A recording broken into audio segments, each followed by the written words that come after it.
乜乜今日冇故仔聽啦，我想講返呢幾日發生嘅嘢咁樣嘅。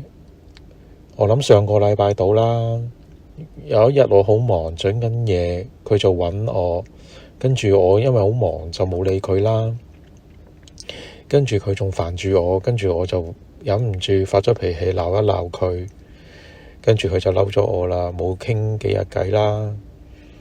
咁嬲完啦，咁我諗住修補關係，咁就諗住同佢傾翻有啲咩問題。咁我話鬧人係唔啱嘅，所以我講咗對唔住。但係我就同佢講話，你明知道我做緊嘢，咁你唔應該，即係我一開頭佢已經忙住噶啦，跟住佢見到我仲搞緊，佢就再繼續煩住我，跟住我就發咗脾氣鬧佢啦。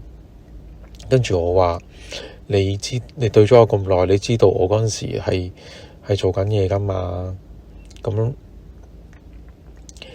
跟住佢就嬲啦，嬲到今日。咁其實中間我都有諗緊，其實我哋係咪覺得唔開心？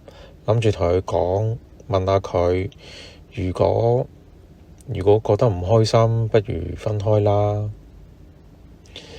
咁今日佢應該嬲完啦，咁佢想同我講翻偈，傾翻偈。頭先啱啱就同佢講，咁當然啦，佢都喺度撐啦，就話係唔係點講呢？即係唔係我問佢係咪覺得唔開心啦？咁佢話係啊，所以我唔講嘢。咁跟住我話，咁不如覺得唔開心，不如分開啦。咁佢繼續撐，咁可能即係佢可能覺得我唔知咧，唔係你諗嗰隻分開咁咯。咁跟住就當冇嘢咁樣就冇事咯，係啦，就係咁啦。乜乜，我好掛住你啊！